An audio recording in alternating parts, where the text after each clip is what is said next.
आज हम एक ऐसी कहानी की गहराई में उतर रहे हैं जो वाकई अविश्वसनीय है।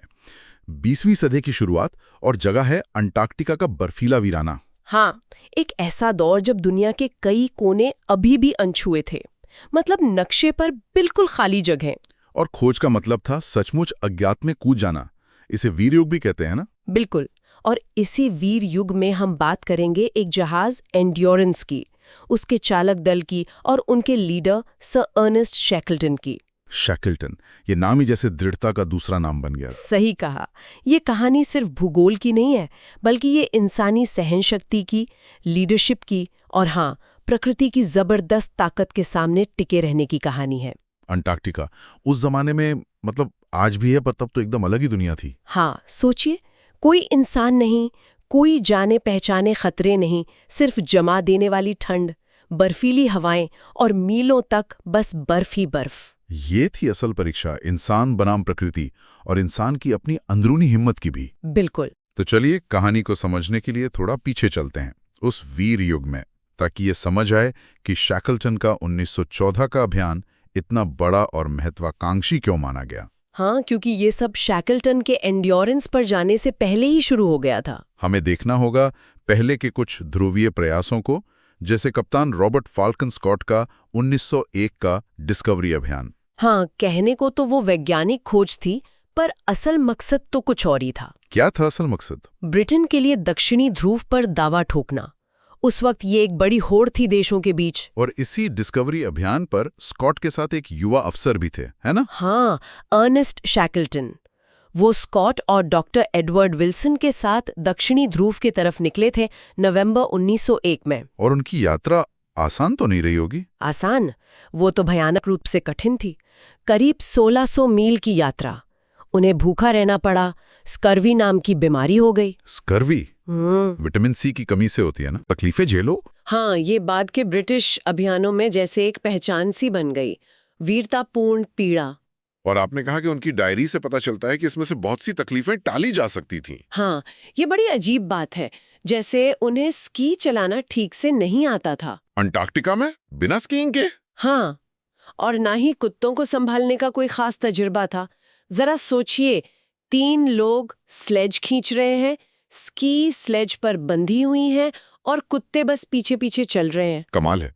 और खाने का क्या? खाने का राशन भी ठीक से प्लान नहीं किया था, मतलब तैयारी में भारी कमी थी। जबकि आर्कटिक अभियानों से कुत्तों और स्की के बारे में सीखा जा सकता था। बिल्कुल। और ऊपर से स्कॉट और शैकल्टन के बीच आपस में भी नहीं बनती थी। अच्छा। क्या दिक्कत थी? स्कॉट थे नेवी वाले, सख्त मिजाज, नियमों पर चलने वाले। शैकल्टन थोड़े ज्यादा मिलनसार, करिश्माई थे। वो आम नाविकों से भी घुल मिल जाते थे। तो तनाव रहता था बहुत। इतनी मुश्किल जगह पर भी। आखिर में स्कॉट ने शैकल्टन को बीमार बताकर, स्कर्वी का बहाना बनाकर वापस भेज दिया। ओह, तो ये शैकल्टन के लिए एक झटका रहा होगा। हाँ, और शायद इसी वजह से उनके मन में आया कि अब वो खुद लीड करेंगे, अपनी पहचान बनाएंगे। तो वो ब्रिटेन वापस आए, नायक की तरह स्वागत हुआ, फिर कुछ बिजनेस वगैरह में हाथ आजमाया, जो ज्यादा चला नहीं। और फिर 1907 में उन्होंने अपने दक्षिणी ध्रुव अभियान के लिए पैसा जुटाना शुरू किया, निम्रॉड अभियान। इस बार वो खुद लीडर थे? हाँ, अपनी शर्तों पर। लेकिन इस बार भी उन्होंने सारे सबक नहीं सीखे थे। मतलब? इस बार वो कुत्तों की बजाय मंचूरिया के टट्टुओं पर ज्यादा निर्भर रहे। टट्टू अंटार्कटिका में? हाँ, जो पहले ही आर्कटिक में नाकाम साबित हो चुके थे। कुछ कुत्ते थे, पर जोर टट्टुओं पर था। नतीजा? अंदाजा लगा सकता हूँ। वही हुआ। टट्टू बरहों धंसते रहे और आखिर में उन्हें खाने के लिए मारना पड़ा। हे भगवान। शैकल्टन और उनके साथी फ्रैंक वाइल्ड, एरिक मार्शल और जेमिसन एडम्स फिर से वही मुश्किलें झेल रहे थे। भूख, फ्रॉस्ट बाइट, स्नो ब्लाइंडनेस। लेकिन इस बार वो ध्रुव के काफी करीब पहुंच गए थे ना? हाँ, सिर्फ 97 नॉटिकल मील दूर। उस वक्त तक कोई इंसान इतनी दक्षिण में नहीं पहुंचा था। तो क्या हुआ, वो आगे क्यों नहीं बढ़े? यहीं शैकल्टन ने वो बड़ा फैसला लिया। उन्हें लगा कि अगर 1 इंच भी आगे बढ़े तो वापस जिंदा लौटना मुमकिन होगा। तो उन्होंने रिकॉर्ड के बजाय जान बचाने को चुना। बिल्कुल, उन्होंने टीम को वापस मोड़ लिया।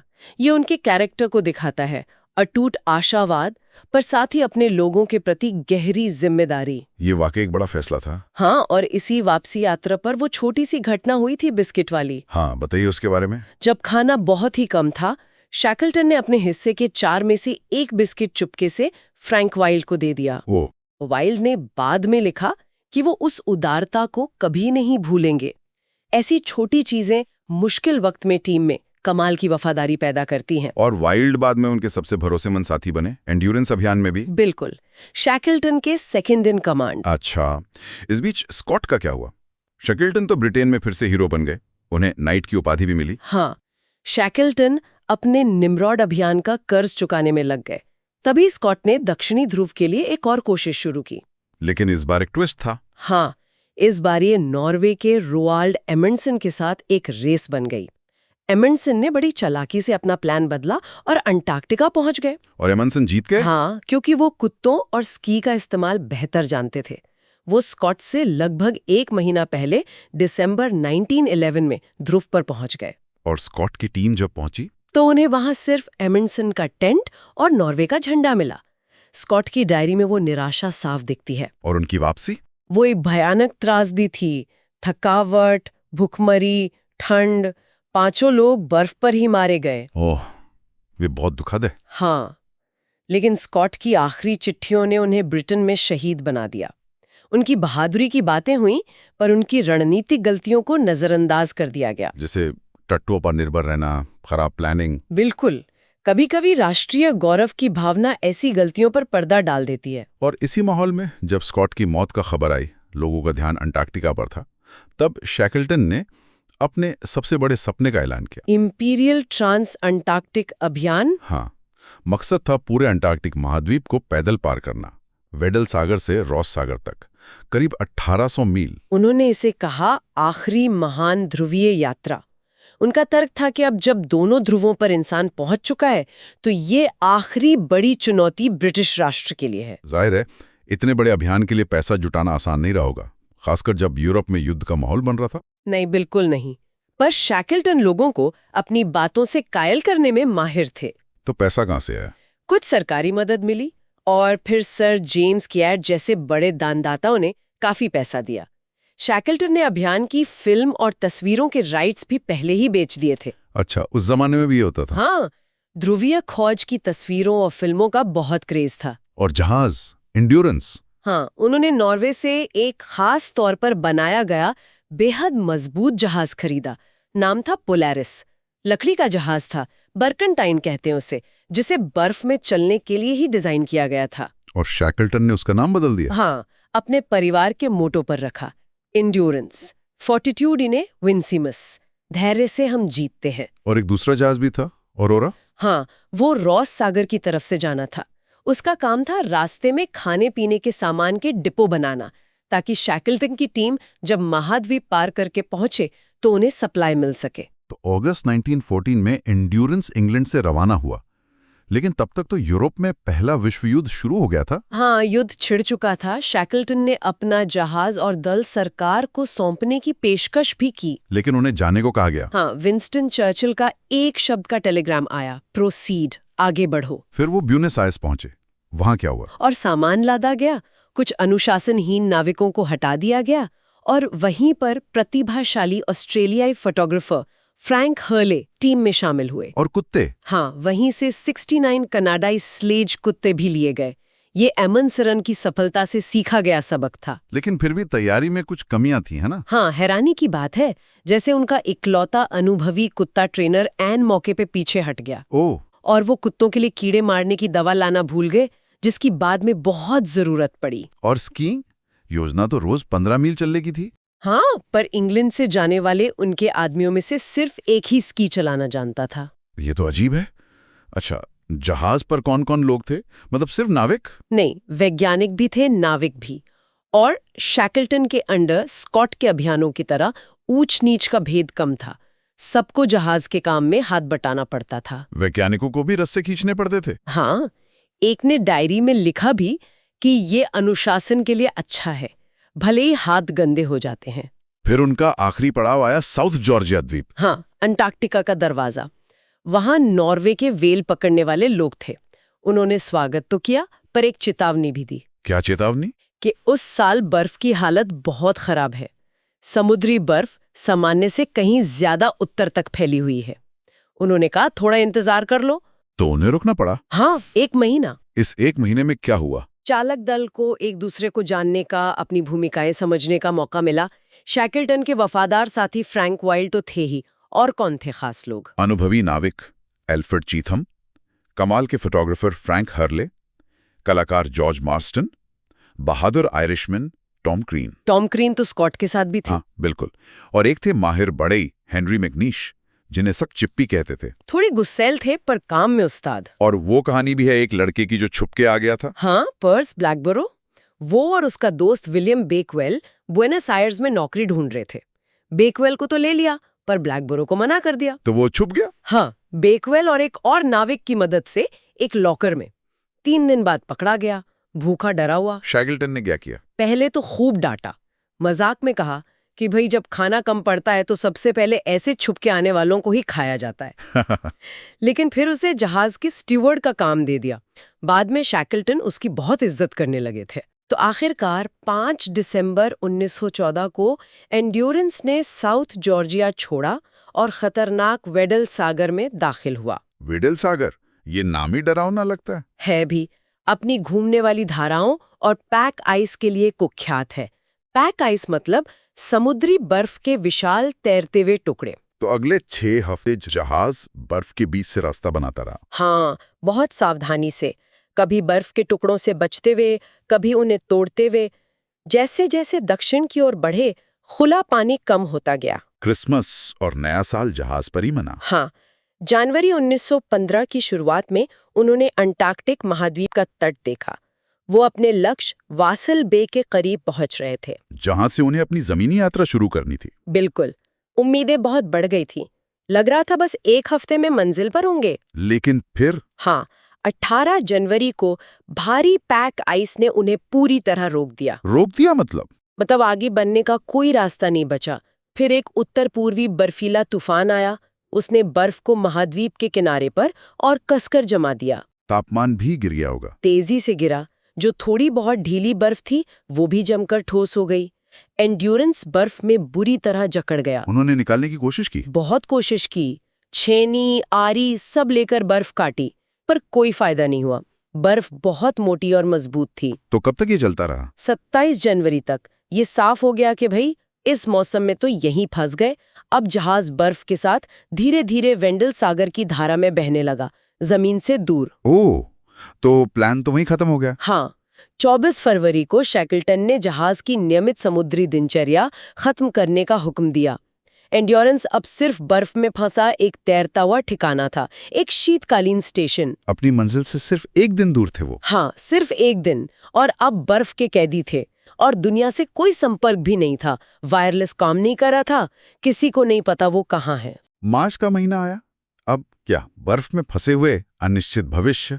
हाँ, और मौसम और खराब हो गया। बर्फीले तूफान, तापमान 22 डिग्री सेल्सियस तक। साफ था कि अक्टूबर से पहले तो बर्फ पिघलने से रही। तो शैकल्टन ने क्या किया? हौसला बनाए रखना सबसे बड़ी चुनौती होगी। बिल्कुल। उन्होंने फौरन एक सख्त रोज की दिनचर्या लागू की, ताकि लोग व्यस्त रहें, दिमागी तौर पर ठीक रहें। खालीपन खतरनाक हो सकता था। जहाज के अंदर रहने की जगह बनाई। हाँ, जहाज के बीच के हिस्से को रहने लायक कमरों में बदला गया, जिसे लोगों ने मजाक में नाम दिया रिट्स। रेट्स। और कुत्तों में लिए बर्फ के घर बनाए, डॉगलू। कुत्ते तो जरूर मनोरंजन का साधन रहे होंगे। हाँ, बहुत बड़ा। उनकी देखभाल करना, उनकी आपस की लड़ाइयां देखना, कभी कभी दौड़ करवाना, लोगों का मन लगा रहता था। हालांकि कुछ कुत्ते बीमार होकर मर भी गए। वो कीड़े वाली दवा न लाने की वजह से। हाँ, वही चूक। फिर रातें लंबी होने लगी। मई में सूरज पूरी तरह गायब हो गया। बोलियत तो बड़ी होगी। बहुत। तो शाम को गाने बजाने का कार्यक्रम होता था। लियोनार्ड हसी नाम के मौसम विज्ञानी थे, वो अपना बैंजो बजाते थे। अच्छा। फ्रैंक हर्ले अपनी खींची तस्वीरों के स्लाइड शो दिखाते थे। शतरंज, ताश के खेल चलते थे। और वो सिर मुंडवाने वाली बात। हाँ, एक बार मजाक मजाक में सबने अपने सिर मुंडवा लिए और हर्ले ने उसकी भी तस्वीर खींची। इतने मुश्किल हालात में भी हंसी मजाक, ये शैकल्टन के लीडरशिप का कमाल था। बिल्कुल, वो हमेशा लोगों के बीच रहते, खुश मिजाज दिखते, सबके साथ एक जैसा बर्ताव करते। उनका अपना आशावाद दूसरों में भी जोश भर देता था। शैकल्टन और फ्रैंक वाइल्ड? वाइड भी बहुत अहम थे। शांत, मिलनसार, छोटी मोटी शिकायतें वो संभाल लेते थे। शैकल्टन और वाइल्ड की जोड़ी कमाल की थी। बाकी लोग, वैज्ञानिक, इंजीनियर, डॉक्टर, उनका क्या काम था? देखिए, उनका मूल काम तो अब रुक गया था, पर सबने इस अजीब हालात में अपना रोल निभाया। वैज्ञानिक अपना अवलोकन करते रहे, डॉक्टर सेहत का ध्यान रखते, इंजीनियर जहाज को देखते रहते, बढ़ई मैकनिश कुछ न कुछ बनाते रहते। सब व्यस्त थे। सिर्फ एक आदमी का काम शायद बढ़ गया होगा, फ्रैंक हर्ले। हाँ, उनका काम तो और भी जरूरी हो गया था। वो भयानक ठंड में भी कमाल की तस्वीरें खींचते रहे। जहाज की जिंदगी, बर्फ की बदलती दुनिया, सब कुछ उन्होंने कैमरे में कैद किया। उनकी रात की तस्वीरें खास हैं कहते हैं। बहुत खास, फ्लैशलाइट से खींची गई, बहुत मेहनत लगती थी उनमें। तो कब तक ये शांति बनी रही? बर्फ का दबाव तो बढ़ रहा होगा। हाँ, अप्रैल में पहली बार बर्फ ने जहाज को दबाना शुरू किया, जैसे शिकंजे में कस रही हो। ये पहला संकेत था। फिर जून में जबरदस्त दबाव पड़ा, पास की बर्फ टूटी, तोपों जैसी आवाजें आईं। जुलाई में एक तूफान के दौरान शैकल्टन ने आखिरकार कैप्टन वर्सले और वाइल्ड से कहा कि जहाज का बचना मुश्किल है। उन्होंने मान लिया था। हाँ, उन्होंने कहा शायद कुछ महीने, हफ्ते या दिन, लेकिन जो बर्फ पकड़ लेती है वो रखती है। ये बात बाकी लोगों को बताई गई? नहीं, उनसे छिपाई गई। अगस्त में दबाव फिर बढ़ा, कुत्तों को वापस जहाज पर लाना पड़ा। बर्फ ने उनके डॉगलू कुचल दिए। जहाज कांपा, लकड़ियां चरमराई, पर टिका रहा। फिर सूरज लौटा, वसंत आया, कुछ उम्मीद जगी होगी। हाँ, थोड़ी सी। कुत्तों के नए पिल्लों को ट्रेनिंग देना एक मन बहलाव था, लेकिन सितंबर और अक्टूबर में बर्फ का दबाव लगातार और भयानक होता गया। और फिर वो दिन आया, 24 अक्टूबर। हाँ, रविवार की शाम लोग अंदर ग्रामोफोन सुन रहे थे जब एक जोरदार टक्कर हुई। शैकल्टन बाहर गए और देखा कि जहाज का पिछला हिस्सा बुरी तरह टूट गया है। पानी तेजी से अंदर आ रहा है। अब क्या? अब जहाज को बचाने की आखिरी हताश कोशिश शुरू हुई। इंजीनियर भाप बनाने में जुट गए, दूसरे लोग बर्फीले पानी में घुसकर जमे हुए पंप साफ करने लगे। और चिप्पी मैकेनिश बढ़ाई। उन्होंने कमर तक गहरे ठंडे पानी में रात भर काम करके लीक रोकने के लिए एक अस्थायी दीवार बनाई। कॉफर डैम कहते हैं उसे। कमाल के कारीगर थे वो। क्या वो कामयाब हुए? कुछ देर के लिए लगा कि हाँ, मैकेनिश की दीवार काम कर रही थी, पंप पानी निकाल रहे थे। लेकिन बर्फ ने हार नहीं मानी। नहीं। 26 अक्टूबर को दबाव फिर लौटा, पहले से भी ज्यादा जोरदार। और अगले दिन 27 अक्टूबर को बर्फ ने आखिरी वार किया। क्या हुआ? बर्फ की एक विशाल सिल, एक बर्फीला टुकड़ा, उसने जहाज के निचले हिस्से और पिछले हिस्से को चीर दिया। जहाज की रीढ़ कील टूट गई, पानी अंदर भरने लगा, डेक ऊपर की तरफ मुड़ने लगे। अंत आ गया था। हाँ, शाम 5 बजे शैकल्टन ने हुक्म दिया, जहाज छोड़ दो। सब लोग बर्फ पर उतर गए। हाँ, कुत्तों और जरूरी सामान के साथ। सब असहाय होकर अपने प्यारे जहाज को बर्फ में कुचलते हुए देख रहे थे। हर्ले ने आखिरी बार अंदर देखा था। हाँ, उन्होंने देखा कि रिट्स में पानी भर रहा है और दीवार पर लगी घड़ी अभी भी टिक टिक कर रही है। शैकल्टन आखिरी में उतरे। हाँ, और जैसे वो बर्फ पर उतरे, एक अजीब सी चीज हुई। जहाज की इमरजेंसी लाइटें जल उठीं, रुक रुक कर टिमटिमाती हुईं। मानो विदाई दे रही हूं। हाँ, जैसे एक दुखद आखिरी सलाम। एंड्योरेंस खत्म हो गया था और 28 लोग अब एक तैरती हुई अस्थिर बर्फ की चादर पे फंसे हुए थे, सबसे नजदीकी जमीन से सैकड़ों मील दूर। ठीक है, तो आगे बढ़ते हैं। हाँ, और यहाँ से उनकी असली परीक्षा शुरू होती है। मतलब जहाज का टूटना तो एक बात थी, लेकिन अब इस चलती फिरती बर्फ की चादर पर जिंदा रहना था। उनके पास साधन बहुत कम थे। बिल्कुल, सीमित साधन, हौसला बनाए रखने की चुनौती और एक अनिश्चित भविष्य।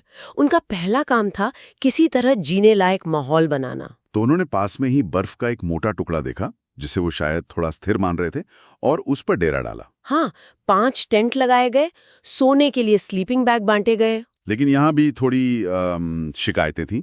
जैसे कुछ लोगों को लगा कि अधिकारियों ने चालाकी से बेहतर फर वाले बैग खुद नहीं लिए। हाँ, ये छोटी छोटी बातें ऐसी स्थिति में बहुत मायने रखती हैं। रातें तो भयानक थीं ही। मतलब बर्फ टूटने की आवाजें लगातार। वो आवाजें तो कानों के नीचे ही गूंजती होंगी। बिल्कुल, पतले टेंट थे, नीचे बर्फ टूट रही है। एक रात तो उन्हें 3 बार जगह बदलनी पड़ी। 3 बार? हाँ, कहते हैं शैकल्टन उस रात टेंट में गए ही नहीं। वो बाहर बर्फ पर टहलते रहे, दबाव की आवाजें सुनते रहे और दूर टूटते जहाज की बत्ती को देखते रहे। ये भी लीडरशिप थी, खामोश। और सुबह होते ही उन्होंने सबको इकट्ठा किया। हाँ, और सीधा कहा, जहाज और सारा सामान गए, अब हमें घर पहुंचना है। और फिर उन्होंने वो मिसाल पेश की, अपनी सोने की गिन्नी, घड़ी सब फेंक दिया बर्फ पर। हाँ, यहाँ तक कि रानी विक्टोरिया की दी हुई बाइबल से भी सिर्फ जरूरी पन्ने रखे, बाकी फेंक दी। जबरदस्त कदम था ये। बिल्कुल। उन्होंने हर आदमी को सिर्फ 2 पाउंड निजी सामान रखने को कहा, लेकिन एक इंटरेस्टिंग बात हुई। क्या? उन्होंने हसी नाम के एक सदस्य को उसका बैंजो रखने दिया। बैंजो? उस हालत में। हाँ, शैकलेटन ने उसे मानसिक टॉनिक कहा। यह दिखाता है कि वो सिर्फ शारीरिक जरूरतें नहीं देख रहे थे, बल्कि टीम का जो मोराल था, मानसिक स्वास्थ्य था, उसको कितना जरूरी मानते थे। ये बात तो है। संकट में हौसला बनाए रखना शायद खाने पीने जितना ही जरूरी हो। बिल्कुल।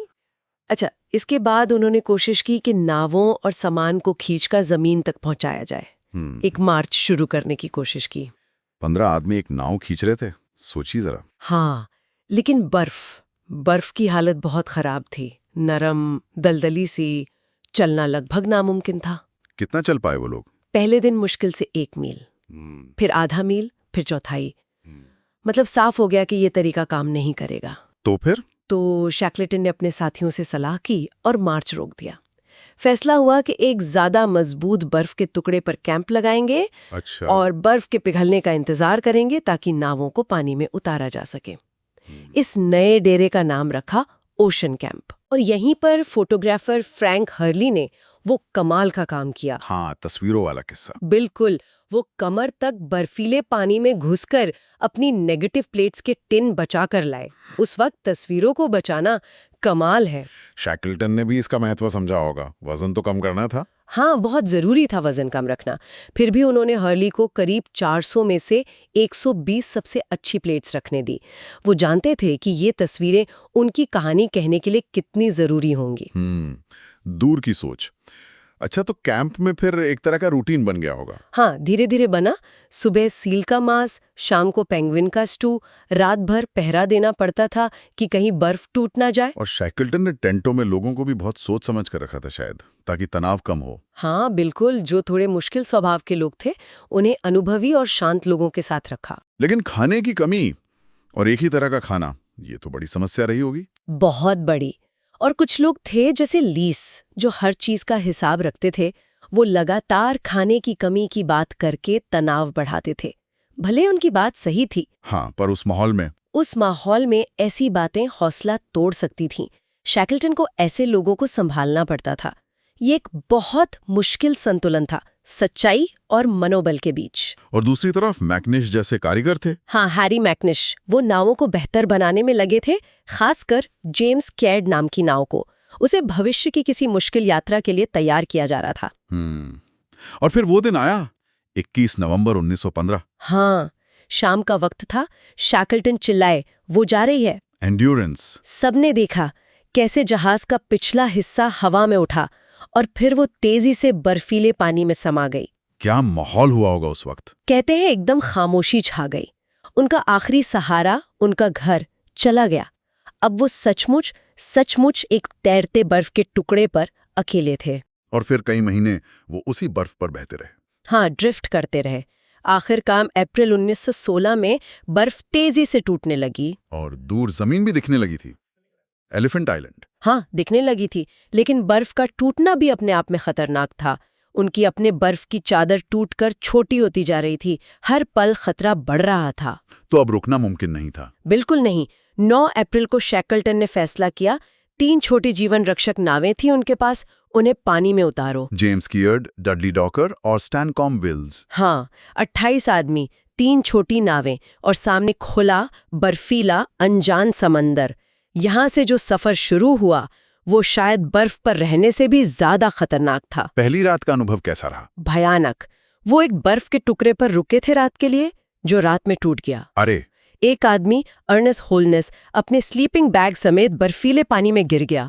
शैकल्टन खुद उसे खींचकर बचाया। बाप रे! और उस रात किलर वेल मछलियां नावों के आसपास घूमती रहीं। कोई सो नहीं पाया। कल्पना करना भी मुश्किल है। और हालत तेजी से बिगड़ी। लगातार ठंड, गीले कपड़े, समुद्री बीमारी, अधपके मांस से पेचिश। और पानी, पीने का पानी? वो सबसे बड़ी मुसीबत थी। पीने के पानी की भयानक कमी। नमक के पानी के छींटों से होंठ सूज गए थे, फट गए थे। कई लोगों का तो मानसिक संतुलन भी बिगड़ने लगा था। लेकिन इस सब के बीच वॉर्सले, जो नेविगेटर थे, फ्रैंक वॉर्सले, कमाल का काम कर रहे थे वो। सोचिए, खराब मौसम, बादल, बर्फ, और उनके पास उपकरण भी बहुत सीमित थे। उससे दिशा का अंदाजा लगाना। पर एक दिन कुछ गड़बड़ हुई। हाँ, एक दिन जब उन्होंने हिसाब लगाया, नेविगेट किया, तो पता चला कि वो आगे बढ़ने की बजाय 30 मील और दक्षिण में बह गए हैं। 30 मील पीछे? हाँ, ये तो मतलब हौसला तोड़ने वाली बात थी। इतनी मेहनत के बाद आप और दूर हो गए। तब शैकलेटन ने क्या किया? उन्होंने फिर फैसला बदला। अब लक्ष्य सिर्फ एक था, किसी भी कीमत पर नजदीकी जमीन एलिफेंट आइलैंड पहुंचना, चाहे कुछ भी हो जाए। और फिर? उन्हें हवा का कुछ साथ मिला, लेकिन फिर एक भयानक तूफान आ गया। लहरें नावों पर टूट रही थीं। वो 7 दिन का सफर मौत से जूझने जैसा था। 7 दिन? हाँ, आखिरकार 15 अप्रैल को 497 दिन बाद उन्होंने एलिफेंट आइलैंड के पथरीले तट पर जमीन पर पैर रखा। 497 दिन? हाँ, कहते हैं लोग खुशी से पागल हो गए, कुछ जमीन पर लौटने लगे, कुछ पत्थर उठाकर जेबों में भरने लगे। महीनों बाद ठोस जमीन मिली थी। लेकिन ये राहत शायद ज्यादा देर नहीं टिकी। नहीं, एलिफेंट आइलैंड कोई रहने लायक जगह नहीं थी। बिल्कुल वीरान, पथरीली, और वहां लगातार बर्फीले तूफान आते थे। उनके टेंट वगैरह का क्या हुआ? टेंट फट गए, सामान उड़ गया, गीलेपन और ठंड से बुरा हाल था। हालत इतनी खराब थी कि कुछ लोगों का हौसला पूरी तरह टूट गया। उन्होंने काम करने से ही मना कर दिया। निराशा मतलब अपने चरम पर थी। और इसी निराशा के माहौल में शैकलटन ने वो योजना बताई। हाँ, एक ऐसी योजना जो सुनने में ही नामुमकिन लगती थी। उन्होंने कहा कि वो और 5 और लोग, 6 लोग कुल। हाँ, 6 लोग, वो 22 फीट की छोटी नाव जेम्स कैड में बैठकर 800 मील दूर साउथ जॉर्जिया द्वीप जाएंगे। 800 मील उस छोटी नाव में? हाँ, जहां वेल पकड़ने वालों के स्टेशन थे, मदद लाने के लिए। ये तो पागलपन जैसा लगता है। दुनिया के सबसे खतरनाक समंदरों में से एक को पार करना। बिल्कुल, वो भी सर्दियों की शुरुआत में एक खुली छोटी नाव में, जहां 60-60 फीट ऊंची लहरें उठती हैं, तूफानी हवाएं चलती हैं। और उन्हें एक छोटा सा द्वीप खोजना था, कम उपकरणों के साथ। ये लगभग आत्महत्या जैसा था, लेकिन शायद यही आखिरी उम्मीद थी। और मैकनिश ने फिर से नाव तैयार की। हाँ, वही हैरी मैकनिश। उसने फिर कमाल दिखाया। नाव के किनारों को ऊंचा किया, लकड़ी और कैनवस से एक अस्थायी छत जैसी बनाई। कौन कौन गया शैकलटन के साथ? वॉर्सले को नेविगेटर चुना गया, जाहिर है। टॉम क्रीन को उसकी हिम्मत और सहनशक्ति के लिए, टिमोथी मकार्थी और जॉन विंसेंट को उनकी समुद्री कुशलता और ताकत के लिए, और मैकनिश को नाव बनाने की कला और अनुभव के लिए। और बाकी 22 लोग? वो फ्रैंक वाइल्ड के नेतृत्व में वहीं एलिफेंट आइलैंड पर रुके। वाइल्ड पर बहुत बड़ी जिम्मेदारी थी। शैकलटन ने उन्हें साफ कहा था कि अगर वो एक तय समय तक नहीं लौटे तो वाइल्ड को मदद के लिए दूसरी जगह जाने की कोशिश करनी होगी। सोचकर ही दबाव महसूस होता है। बिल्कुल। 24 अप्रैल 1916 को जेम्स कैड रवाना हुई। और अगले 17 दिन? अगले 17 दिन पानी पर संघर्ष की एक ऐसी कहानी है जिस पर यकीन करना मुश्किल है। नाव लगातार पानी से भर जाती थी। उसे बाहर निकालना पड़ता होगा? हाँ, लगातार। बर्फीली फुहारें जम जाती थी नाव पर, और विशाल लहरें वो उन्हें खिलौने की तरह उछालती थीं। सोने या आराम का तो मौका ही नहीं मिलता होगा। सवाल ही नहीं था। गीले स्लीपिंग बैग, नीचे ठंडे पत्थर का बैलास्ट, नाव को सीधा रखने के लिए जो वजन था, और इतनी तंग जगह। और वॉर्सले की नेविगेशन? वो तो अविश्वसनीय थी। बादलों के बीच सूरज की जरा सी झलक देखकर दिशा का अंदाजा लगाना पड़ता था, जबकि 2 लोग उसे हिलती नाव में पकड़कर रखते थे। एक चूक और वो विशाल अटलांटिक में खो जाते। एक रात तो बर्फ जमने से नाव डूबने लगी थी। हाँ, नाव पर इतनी बर्फ जम गई कि उसका वजन बढ़ गया और वो डूबने लगी। उन लोगों को कड़ाके की ठंड और तूफानी लहरों के बीच नाव की फिसलन भरी छत पर रेंग कर कुल्हाड़ी से बर्फ हटानी पड़ी। रोंगटे खड़े हो जाते हैं सोचकर। और वो विशाल लहर वाली घटना, हाँ, शैकलटन ने जिसे बादलों में रोशनी समझा था, वो असल में एक दैत्याकार लहर थी, ऐसी जो उन्होंने पहले कभी नहीं देखी थी। वो चिल्लाए, भगवान के लिए पकड़ लो, ये हमें ले डूबेगी। और नाव बच गई। हाँ, किसी तरह बच गई, लगभग डूब ही गई थी। ये दिखाता है कि प्रकृति कितनी ताकतवर है, पर इंसानी जज्बा भी कम नहीं। शारीरिक कष्ट भी तो बहुत होंगे। हद से ज्यादा। फ्रॉस्टबाइट, नमक के पानी से फोड़े, लगातार गीले कपड़ों से त्वचा छिल रही थी, और पीने के पानी की भयानक कमी। एक पानी का पीपा भी खारा निकल गया था। विंसेंट नाम का साथी लगभग टूट चुका था, ऐसा सुना है। हाँ, उसकी हालत बहुत खराब थी। लेकिन मैकार्थी जैसे लोग भी थे जो मुश्किल में भी मुस्कुराते रहते थे। और शैकलेटन, वो हर किसी पर नजर रखते थे। कैसे? जब कोई ज्यादा कांपता दिखता तो सबके लिए गरम दूध का आदेश देते, ये जाहिर किए बिना कि ये किसी खास के लिए है। ये छोटी छोटी बातें बहुत मायने रखती हैं। बिल्कुल। अच्छा, फिर जमीन कब दिखी? 15वें दिन उन्हें समुद्री शैवाल और पक्षी दिखे।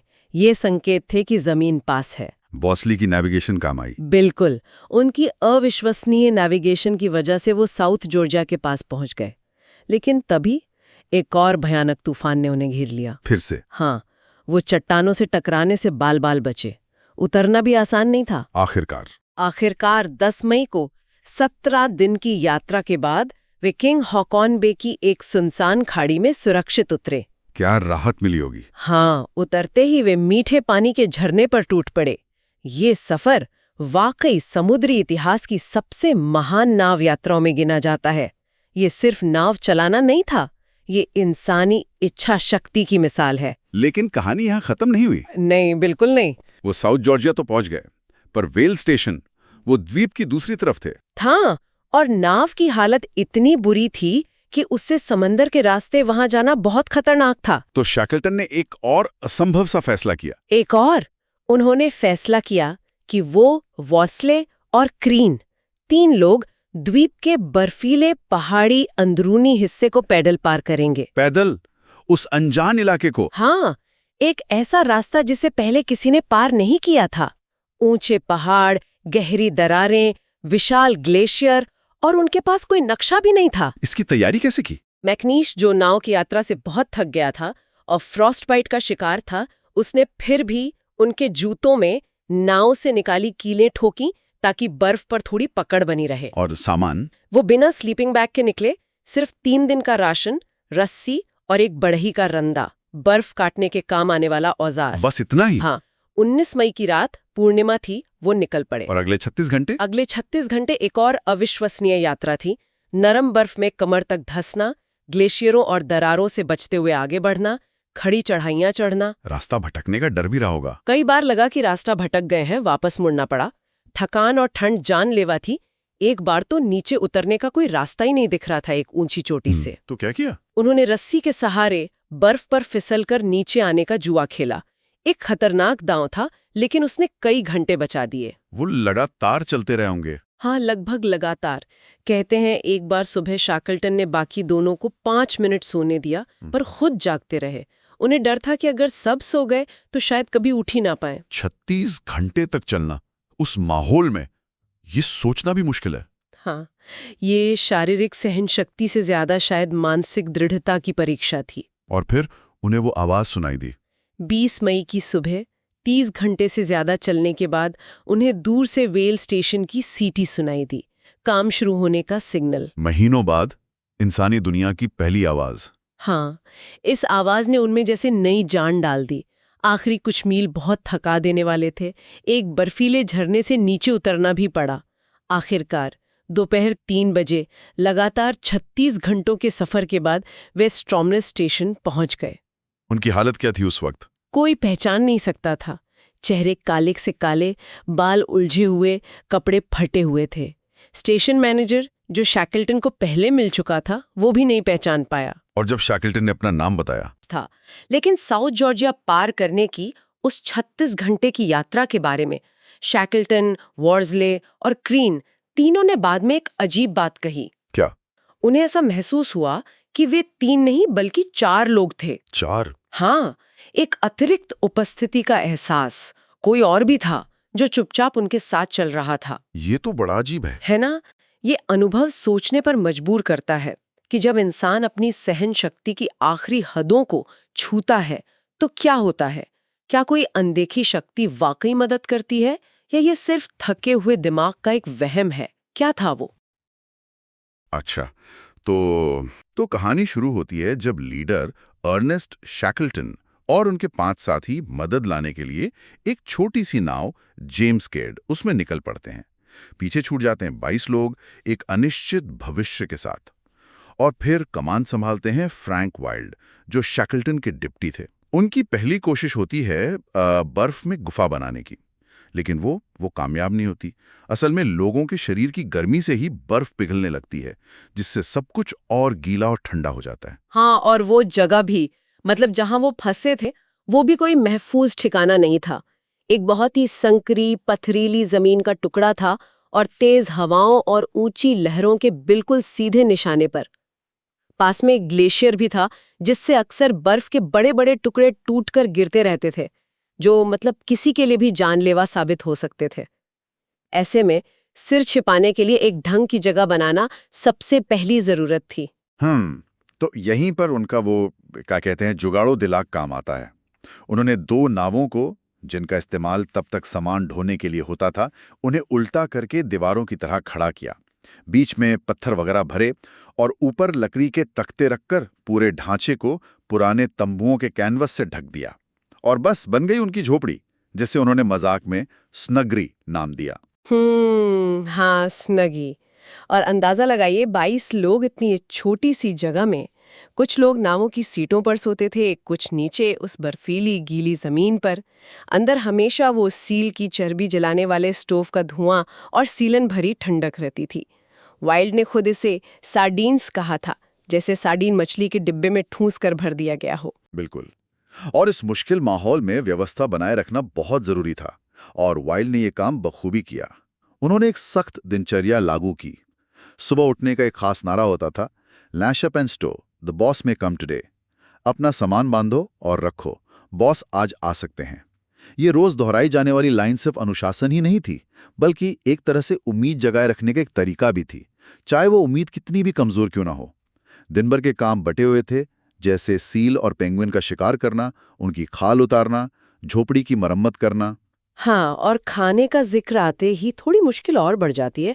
आप सोचिए, लगभग 4.5 महीने रोजाना सिर्फ सील और पेंगुइन का मांस, सुबह नाश्ते में तला हुआ मांस, रात के खाने में उबला हुआ। ये एक रास्ता, ये सिर्फ जुबान के लिए नहीं बल्कि दिमाग के लिए भी बहुत थका देने वाली थी। और रोजाना उन जानवरों को मारना जिन्हें वो कल तक शायद अपने आसपास देखते थे, इसका भी एक मनोवैज्ञानिक असर पड़ रहा था सब पर। जैसे वो चर्बी के धुएं से काले पड़े चेहरे, इतने सख्त जमे हुए जूते दस्ताने कि उन्हें पहनने में घंटों लग जाते थे। रोशनी के लिए सार्डीन की खाली टिन में चर्बी जलाकर बनाए हुए वो दिए। हाँ, और पढ़ने के लिए गिनी चुनी किताबें बची थीं, जिनमें एक पेनी कुक बुक सबसे ज्यादा मशहूर थी। उसे पढ़कर लोग बस अच्छे खाने के सपने ही देख पाते थे। ये छोटी छोटी बातें हमें बताती हैं कि कैसे इंसान मुश्किल से मुश्किल हालात में भी जीने के तरीके ढूंढ लेता है, और कैसे छोटी चीजों में भी खुशी या कम से कम ध्यान बटाने का जरिया खोज लेता है। इतनी तंग और मुश्किल जगह पर रहते हुए जाहिर है उनकी सेहत पर भी असर पड़ रहा होगा। बीमारियां और चोटें तो आम हो गई होंगी वहां। बिल्कुल, सेहत एक बहुत बड़ी और लगातार बनी रहने वाली चुनौती थी। मतलब लगातार ठंड और नमी के कारण छोटे मोटे घाव भी आसानी से संक्रमित हो जाते थे और सड़ने लगते थे। फोड़े फुंसी बहुत आम थे। हडसन नाम के एक सदस्य की हालत काफी गंभीर थी, लेकिन सबसे ज्यादा चिंता का विषय था युवा पर्सी ब्लैकबोरो। उसके बाएं पैर की उंगलियों में गैंग्रीन हो गया था। मतलब ठंड और संक्रमण की वजह से उसके टिश्यू मरने लगे थे। अरे बाप रे, गैंग्रीन! और वो भी ऐसी जगह पर जहां कोई अस्पताल नहीं, कोई आधुनिक सुविधा नहीं। फिर क्या हुआ? हाँ, यही तो। दोनों डॉक्टरों मैकलिन और मिकी लॉय को पता था कि अगर ब्लैकबरो की जान बचानी है तो वो उंगलियां काटनी पड़ेंगी।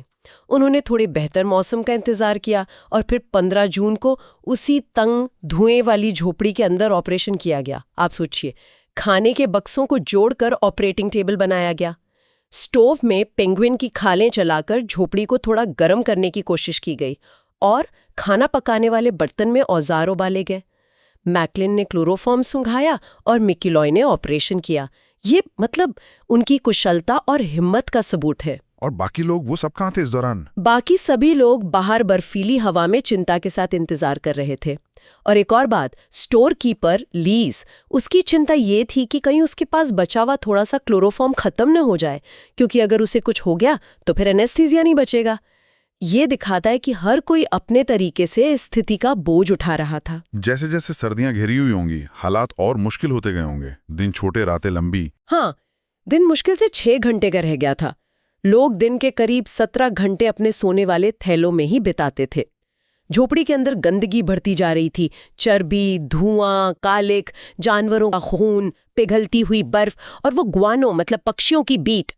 रात में पेशाब के लिए पेट्रोल के 2 गैलन वाले कैन रखे गए थे और एक अनकहा नियम बन गया था कि जो भी कैन को ऊपर से 2 इंच तक भरेगा वही उसे बाहर ले जाके खाली करेगा। अच्छा तो लोग इंतजार करते होंगे कि कोई और भर दे। इस काम से बचने के लिए लोग रात में जागते हुए भी इंतजार करते थे और तंबाकू की कमी भी बहुत खल रही थी। नाविकों ने तो जलाने लायक हर रेशेदार चीज को सिगरेट की तरह पीने की कोशिश की, लेकिन कुछ हाथ नहीं लगा। ये छोटी छोटी बातें उस रोजमर्रा के संघर्ष को दिखाती हैं जो सिर्फ ठंड या भूख से नहीं बल्कि बोरियत, गंदगी और छोटी चीजों की कमी से भी जुड़ा था। और क्या बचाव की उम्मीद वो धीरे धीरे कम हो रही थी? अगस्त आ गया था, शैकल्टन को गए हुए तो कई महीने बीत चुके थे। अगस्त आते आते चिंता वाकई बहुत बढ़ गई थी। जो तय की गई समय सीमा थी वो बीत चुकी थी। अब लोग दबी जुबान में ही सही ये मानने लगे थे कि शायद शैकल्टन और उनके साथी समुद्र में खो गए हैं।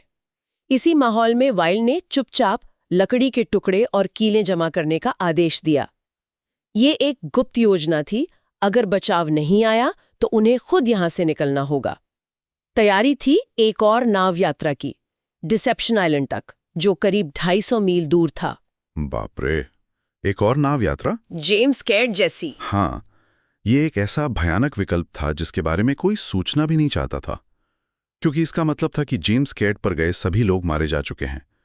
ये वाइल्ड के नेतृत्व का एक और पहलू दिखाता है, उम्मीद बनाए रखना, लेकिन सबसे बुरे के लिए तैयार भी रहना।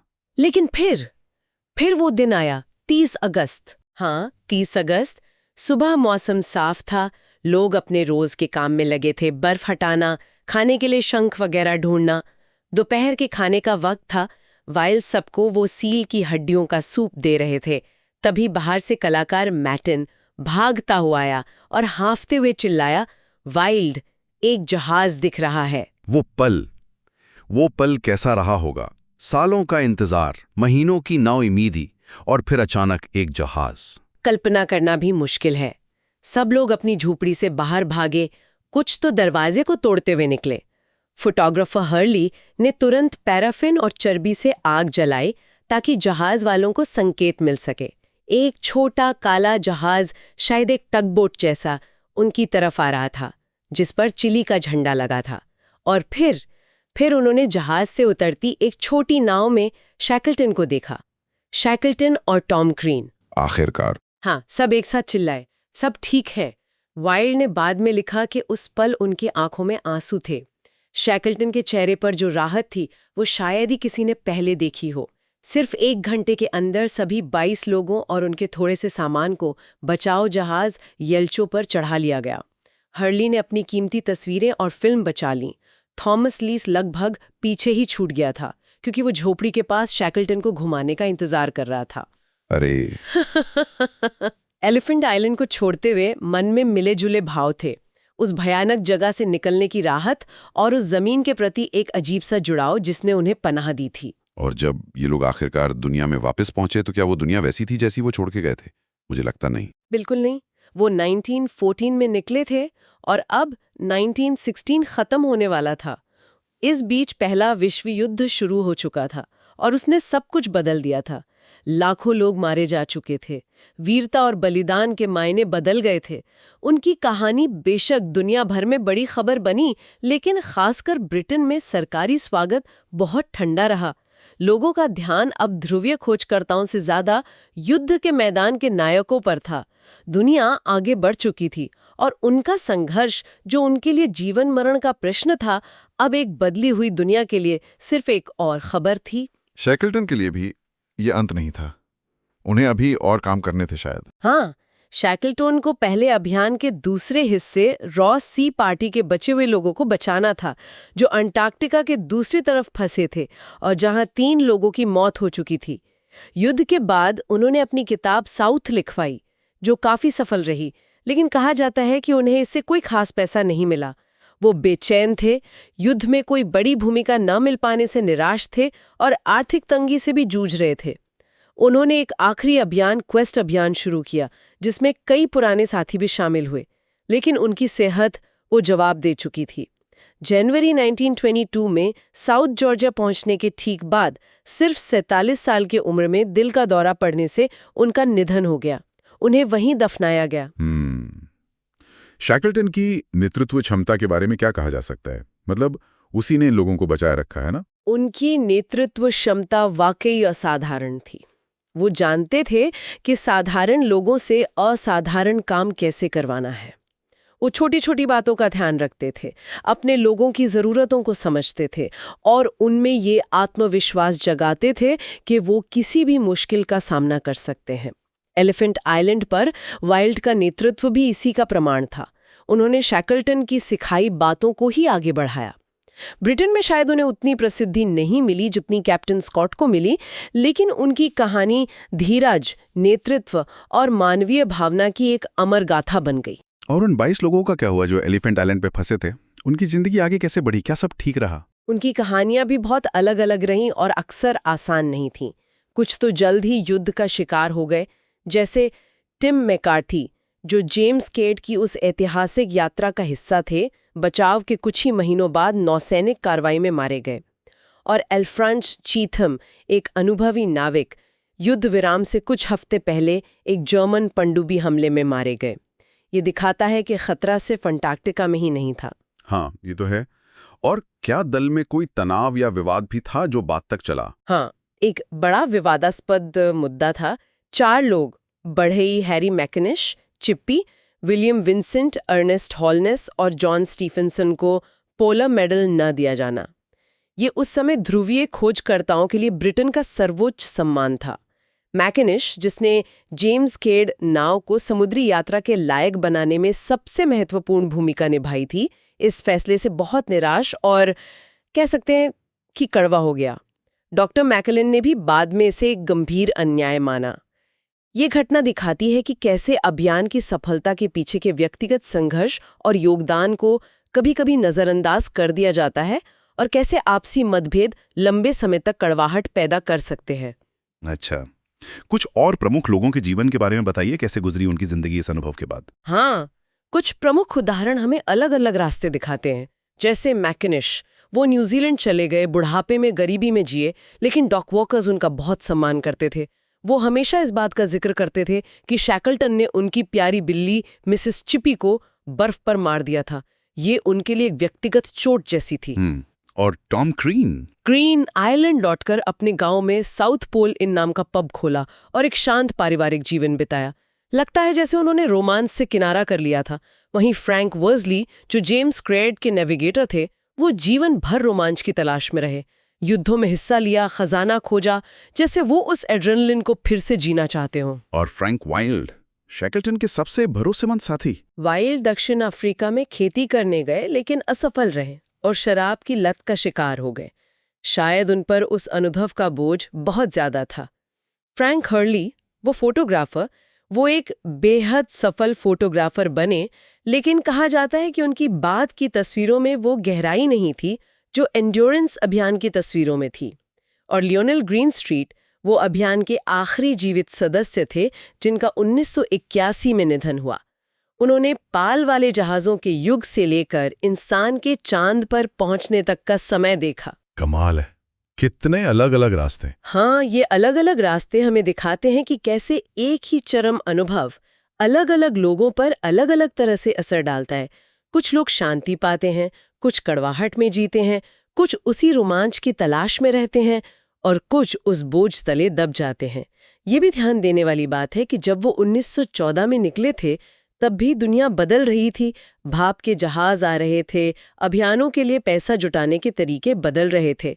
शायद वो पुराने जमाने के आखिरी खोजकर्ताओं में से थे। तो ये थी एलिफेंट आइलैंड पर फंसे उन लोगों की कहानी, उनके जिंदा रहने का वो अविश्वसनीय संघर्ष, वो नाटकीय बचाव और उसके बाद उनकी जिंदगी के उतार चढ़ाव। ये सिर्फ अंटार्कटिका में धीरज दिखाने की कहानी नहीं है, बल्कि ये कहानी है उस अनुभव के साए में पूरी जिंदगी जीने की, संघर्ष करने की और कभी-कभी हार मानने की भी। बिल्कुल, ये कहानियां हमें मानवीय सहन शक्ति की सीमाओं, मुश्किल हालात में नेतृत्व के महत्व और उम्मीद की ताकत के बारे में बहुत कुछ सिखाती हैं। लेकिन ये हमें ये सोचने पर भी मजबूर करती हैं कि इस तरह के चरम अनुभव किसी इंसान की पहचान और उसके बाकी जीवन को किस हद तक बदल देते हैं। कौन सी चीज़ है जो उन्हें आगे बढ़ने में मदद करती है और क्या है जो उन्हें अतीत की यादों में उलझाए रखता है? ये गहरे सवाल हैं। सही कहा। हमें उम्मीद है कि एंड्योरेंस अभियान के इन सदस्यों के जीवन पर यह विस्तृत चर्चा जानकारीपूर्ण और दिलचस्प लगी होगी। क्या इस कहानी का कोई ऐसा पहलू था जिसने आपको, मतलब सुनने वालों को, सबसे ज्यादा सोचने पर मजबूर किया? अपनी राय हमारे साथ जरूर साझा करें ताकि हम भविष्य में अपने विश्लेषण को और बेहतर बना सकें। हमें बताइएगा जरूर।